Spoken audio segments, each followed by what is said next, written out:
So it now falls to me to invite to the stage John Grimmer, President of Verde CO2. Mr. Grimmer has 20 years of experience in the energy industry as a private equity investment professional, investment banker, and petroleum engineer. Before joining Verde, Mr. Grimmer was a deal team member of Quantum Energy Partners, involved in the deployment of several $1 billion capital within the energy industry. He specializes in transaction diligence, subsurface characterization, and business profitability optimization. And he's going to talk to us today about CCS commercial and economic insights. So big hand.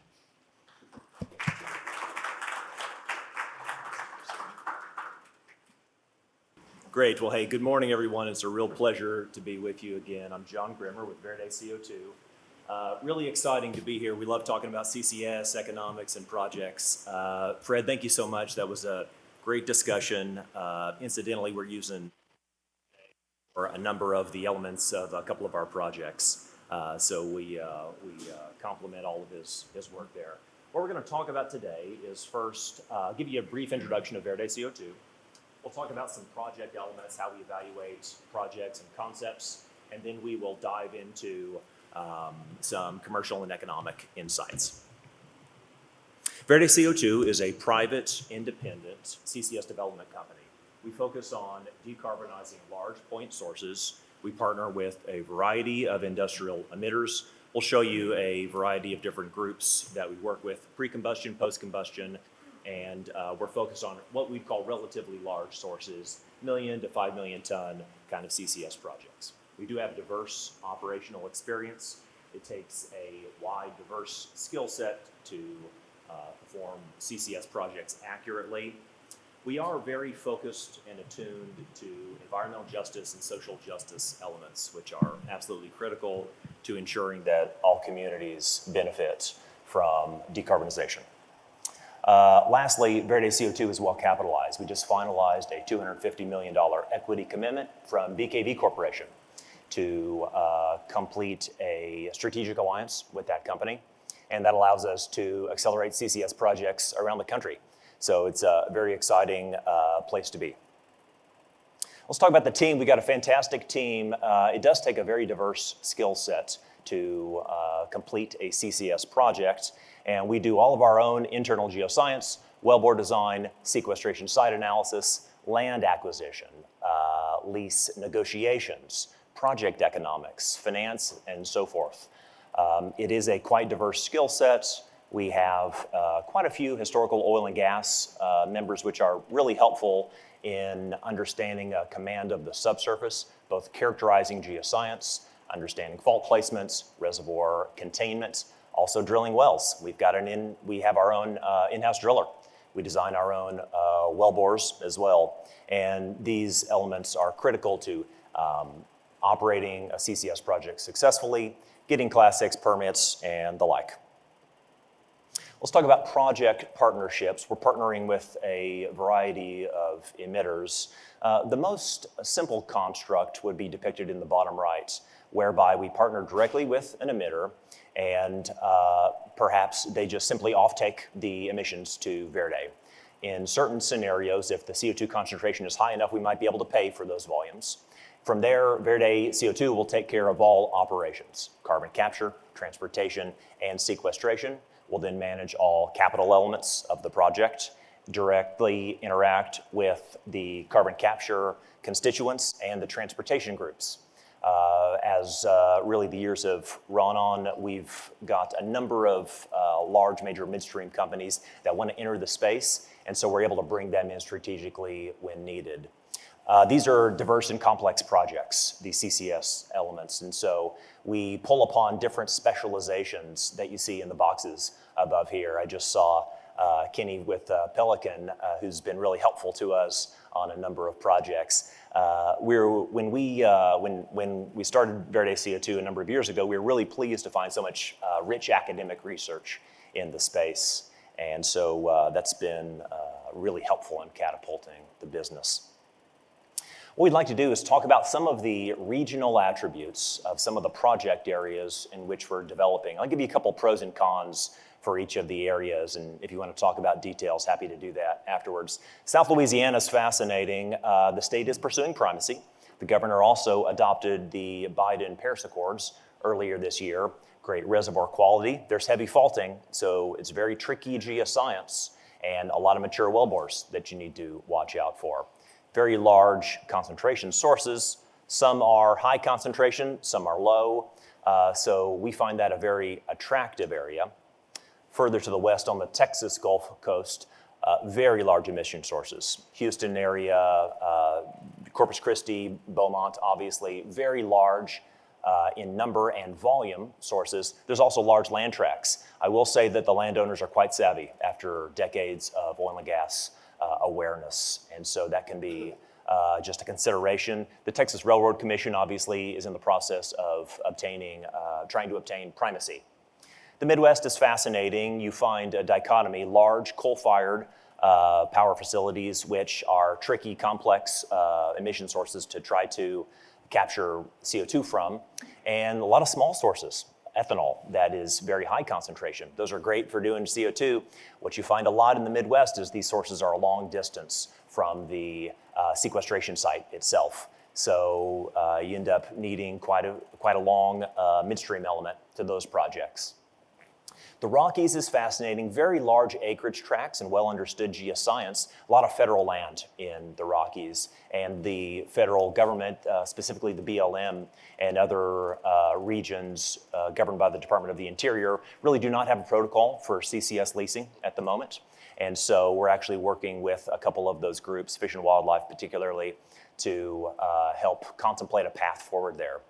Lastly, California. California is fascinating in that they've got very ambitious decarbonization goals. They initiated cap and trade, LCFS first, so there is broad support from the state. A couple of the tricky attributes is that there is a really bifurcated land situation, a lot of fractionated land ownership, and it's harder at times to put together sequestration sites. And obviously the regulatory framework that we all understand just requires certain nuance going through the CEQA process. Lastly, some California projects may qualify for low carbon fuel standard credits and incremental revenue source. Let's talk very briefly about the diversity of emitters. So when you look on the table on the left, the table goes from top to bottom, high concentration sources to low. The high concentration sources there, hydrogen, ethanol, ammonia, often called pre-combustion sources. Moving down, post-combustion sources, you are basically combusting natural gas or some hydrocarbon, and you've got a post-combustion flue gas. Obviously, the carbon capture cost of the pre-combustion sources are much lower. What's often not discussed is that they can be quite small in nature, and so you often have to strap together a number of these projects to aggregate them into an economic project. Moving down, yes, post-combustion flue gas is more expensive to perform carbon capture on. The offset to that, to a positive attribute, is that they're larger. They're large, stationary, and these sources are necessary for the American economy, so they're durable industries.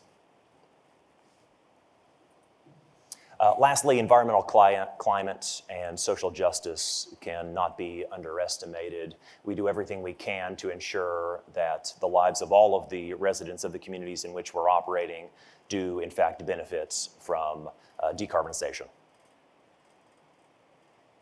Let's dive into some economic metrics. So first question, how does anyone make money at a CCS project? So let's take a look briefly at the revenue sources here. At the top, again, Verde CO2 is focused exclusively on permanent sequestration. So we'll cover those first. Section 45Q credits. We all love 45Qs. This is a tax incentive, historically a tax incentive, recently changed, offered by the US government. And it's a direct production tax credit associated with the exact volumes going in the ground. We'll talk more about that. There is an emerging market in the voluntary carbon offset space, whereby certain companies want to offset their scope 1, 2, 3 emissions and simply acquire these carbon offsets from projects and emitters like ourselves. As mentioned, the third source could be LCFS, low carbon fuel standard credits. Those are available for any project, which is decarbonizing the California-based fuel source. There are some special applications where a project can be outside of the state and still qualify for LCFS. The bottom of the page is utilization. Not a primary focus area of ours, although we've worked in a lot of oil field EOR operations in our careers. By taking this CO2 and utilizing it to enhance oil and gas operations, there is an element, albeit lower 45Q values, for oil field EUR. And utilization, frankly, is a really fascinating space, taking the CO2 and turning it into polymers, concrete, other fascinating products. We think is pretty interesting, and it's a space we're staying close to. Let's talk briefly about the history of CCS legislation. We get a lot of questions. Why do we hear so much about CCS right now? And what was the real catalyst? I would say that the groundwork was really laid in the early 2000s leading up through 2020. The color coding on this table shows each legislative event and the related administration that it was associated with. And so really the first big change happened in way back in 2018 when 45Q moved from about $5 to $10 a ton up to 50 in the calendar year 2026. That was the first shift change that helped economics. There was still uncertainty at the time about ownership of the CO2 credits themselves. That was really clarified in January of 2021. And obviously, a couple big shifts over the past year. The Infrastructure Act of last year. Modest impact to CCS directly, but huge uplift to hydrogen and some other ammonia, other projects, which are a nice indirect benefit to CCS. And obviously, the Inflation Reduction Act that passed last month was really fantastic for CCS. We'll talk about that. Let's talk about the lay of the land before the IRA. So this is what we were dealing with until August of this year, till 6 weeks ago. There were certain requirements to qualify for 45Q. First of all, it was a tax credit. This was not cash. At the same time, so what that necessitated was some way to monetize those credits. We had to create a tax equity partnership. That had never been done in CCS before. So there was some investors' concern about, in fact, doing that. The alternative concept was that CCS projects could only be done by a corporate entity that had tax appetite and was confident enough that they would utilize them for the life of the project. That made these things tricky. The ownership was defined exclusively by the carbon capture entity. That could be conveyed up and down the value chain or through other ownership groups, but that was one really important piece of clarification. Timing was set. The project had to be installed after February of 2018 and before January of 2026. What if we don't get our project started in time? It might not happen. So that was a concern. There's a 12-year duration to the life of the project once it comes into service. And again, the tax offset element was important.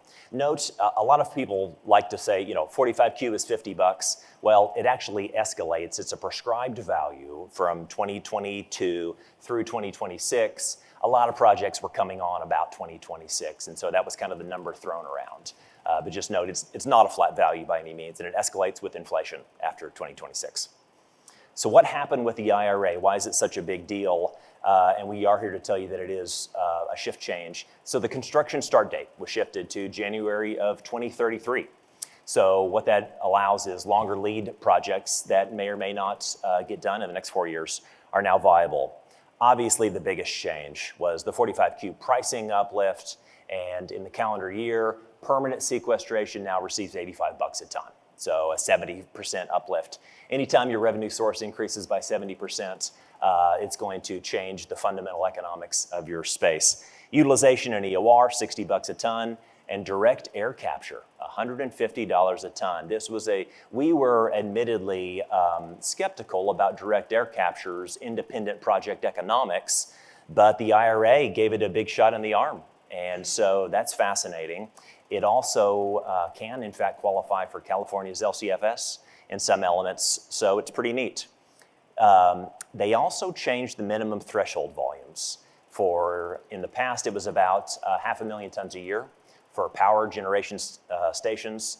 they're now tiny volumes. So basically any project that is economically viable is going to qualify. So that's interesting.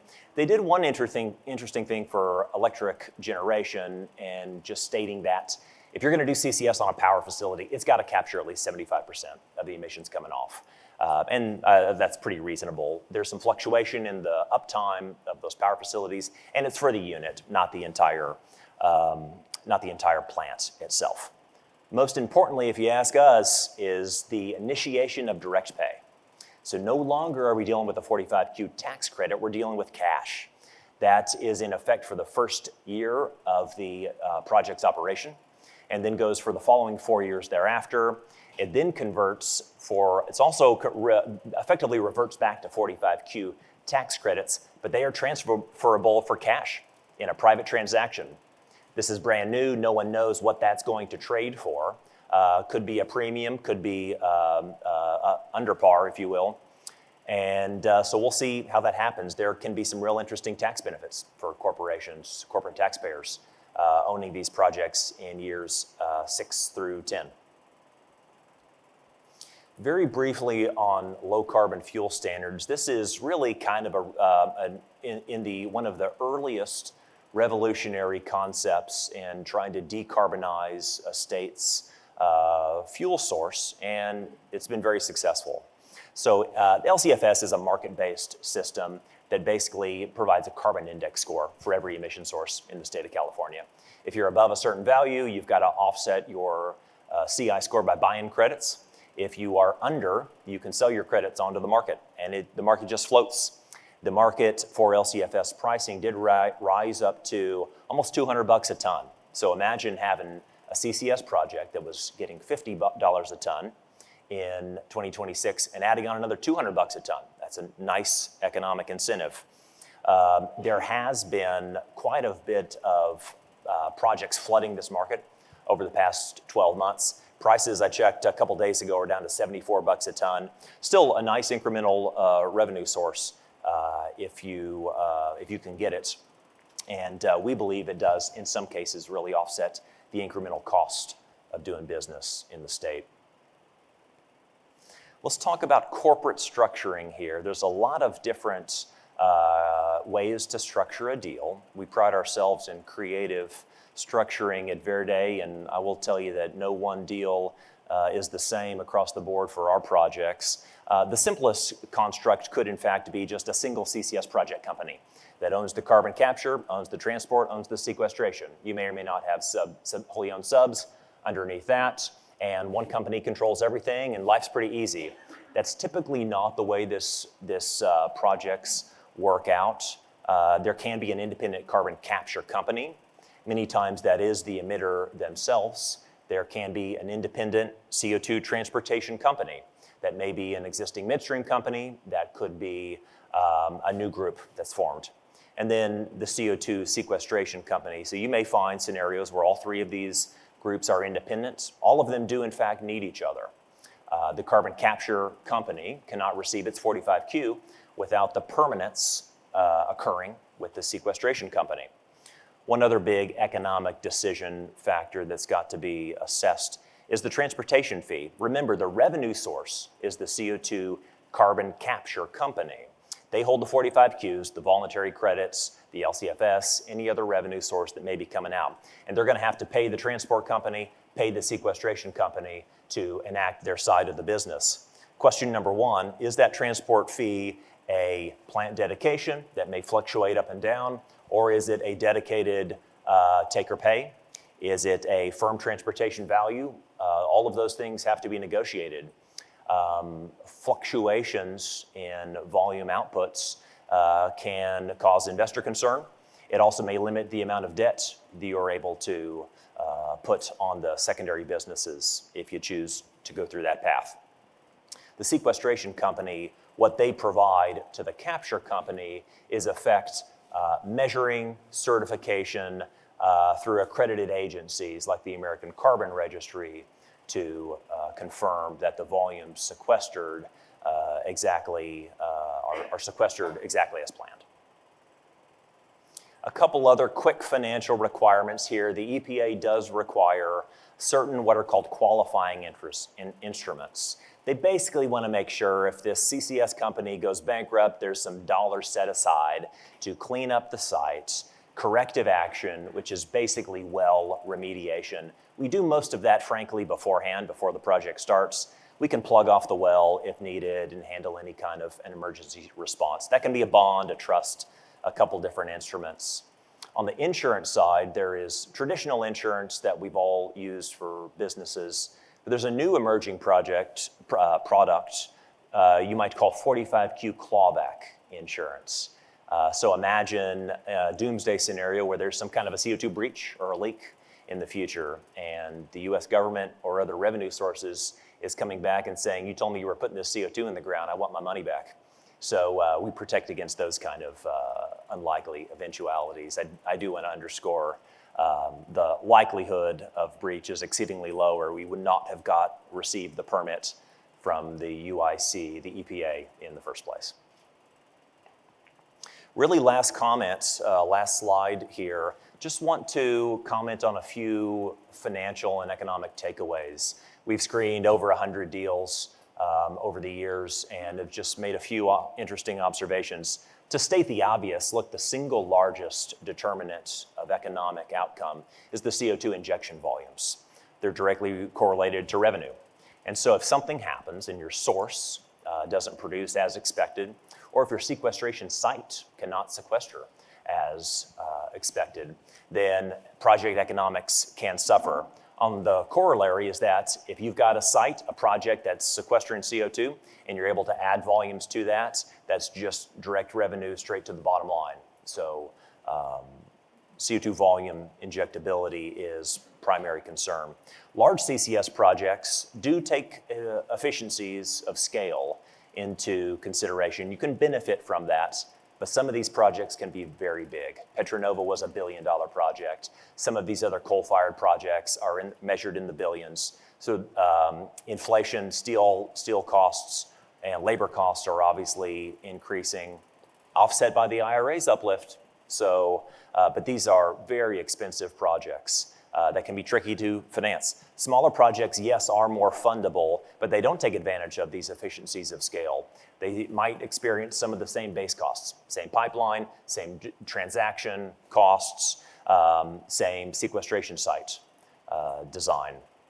So within non-hub projects, let's say you've got a single emitter, single pipeline, single sequestration site, the CO2 transmission line, we've got a rule of thumb of about 30 miles. It really makes it economically burdensome to go much more than that.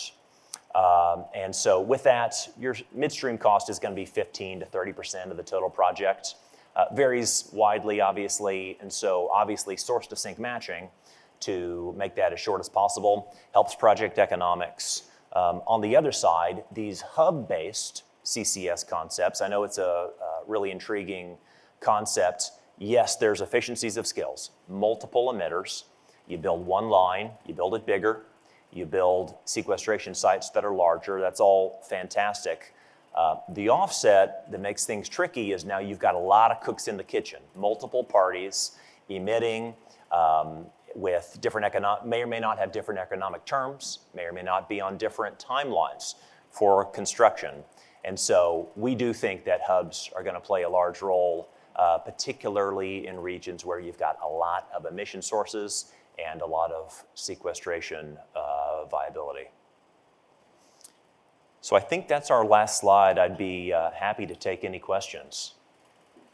Thank you very much. This is Jerry Delmuth from Siemens Energy. Could you expand on the transportation point that you made at the last slide at the 15 to 30%? Is that for pipe that's already in the ground? That's new pipe?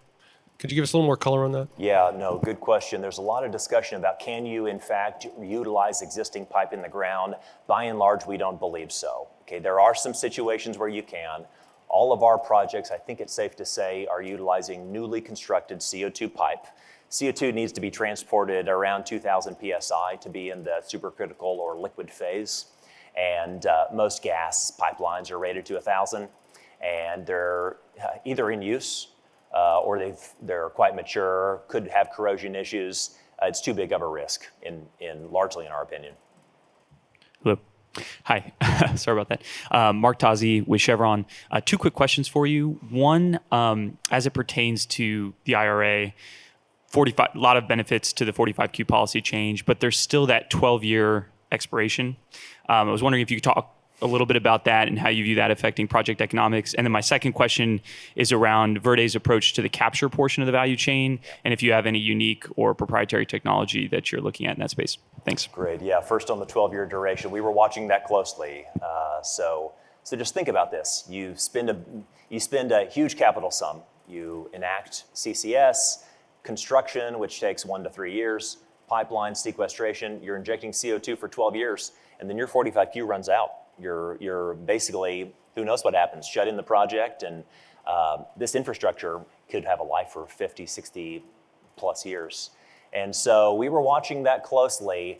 That could change in the future, who knows? And so we were watching it closely. What's fascinating is if you make an economic analysis and contemplate the same project for 12 years and then add on an incremental 1 to 5 years, the project economics are fantastic. It's when they were negotiating the Inflation Reduction Act, it must have been one of those levers that decided to push other places. And so who knows if that ever gets adjusted. On the carbon capture side, because we've got to underwrite proven commercial technology, we are utilizing almost exclusively traditional proven amine-based carbon capture solutions. Membranes have an application. We actually are very excited. I think when we come back here in a decade, there will be all kinds of fantastic carbon capture devices, cryo, other solvents that the experts can tell you about. We can't underwrite to that today. Our investors can't either. We just can't take that kind of technology risk, but we do think it's exciting. John, Bill Head with World Oil. You mentioned Petra Nova. There's the pipeline sitting in the middle. You have NRG on one side, the West Ranch on the other, and the pipeline's empty. The DOE put in $190 million. Okay, what happened? Yeah, here's our view on Petra Nova. Petra Nova was first thing about Petra Nova. It was enacted before 45Q. Petra Nova started many years ago before the modern 45Q was even in existence. I think Petra Nova started in 2017, if I recall. So its revenue source was capturing CO2 from the W.A. Hastings coal-fired power plant in Richmond, Rosenberg, Texas, transporting CO2 82 miles southwest to the West Ranch field owned by Hilcorp. The only revenue source was selling CO2 to Hilcorp. That deal was structured such that, in our observation, such that the purchaser did not have a firm purchase contract. So when COVID hit, oil prices go low to negative. The purchaser just decided that it's not in our economic best interest to continue, and so it shut in. That project was initiated in a very different world. Here we are today with direct pay. There were a multitude of groups involved in that, both capture, transport, sequestration. Entities were all different, a few different investors. And look, we do, there's DOE dollars went into that. And so we do hope that the current owners are able to utilize that and utilize taxpayer dollars much more efficiently. And we hope that, we have heard, in fact, that the carbon capture and that project is contemplated to be reopened in the near future. Hi there, this is Tyler Bodoff with Contract Land Staff. Thank you very much for the presentation. Have you seen a lot of opposition with some of the projects that you have developed on the transportation side and on the pore space side? Specifically on the pore space side, you're dealing with the surface owner. Is there going to be a lot of developing cases where you have additional surrounding landowners that feel left out of the pore space discussion? Yeah, the answer is yes. You've got to advance your land strategy very carefully. Thankfully, we've been doing this in the oil and gas space for many years. So there's many nuances to this. Effectively, your CO2 plume has to stay on your lease. The area of review or the pressurized water wave may encroach out. But if you're disturbing offset wellbores or offset leasing, there may be an economic compensation that's necessary. We don't believe in eminent domain. Every lease must be an independent private transaction. We are taking those historically mainly from independent landowners or companies that own leases or units. On the midstream element, that also needs to be an independent right-of-way transaction. There are some eminent domain cases being tried now in the Midwest. We'll see how that plays out. But we by no means are relying on that and just trusting in independent transactions and negotiations to arrange all of our projects. Last question. A question. You see really it's an ecosystem of players and partners to make that your carbon capture work. One area that I find that I'm curious to how your company views and how you're leveraging is the ability to gather and normalize and share data amongst the constituents. The ability to normalize and contextualize and share securely and with governance. So how do you view that? Hold on, could you say that again? The data. How are you looking at the data, the operational data, and ability to share it amongst all the constituents within the CO2 value chain? Are you saying with between independent companies? Yes, or both internally, but between different companies. Oh goodness, that there is very little precedent on how the question was about data sharing amongst independent CCS developers. There's very little precedence, and I'd really have to think about how that would operate. I think there could definitely be some benefits to consortiums that share data with certain limitations on operating conditions, operating pressures. Once the project is owned, there's no real economic risk one way or another for the developer. Obviously, any DOE-funded projects are going to be shared data. But I can see consortiums evolving with data sharing. Yeah, just a comment. I mean, that's what I'm speaking on tomorrow, because we feel that that's a very critical, but yet undervalued or not well-defined area, and we're there's just so few happy to talk projects about that the data is precious, and I'd love to get to a place where we are all sharing well. Great. Okay, we're right on time. So thanks to John for that presentation.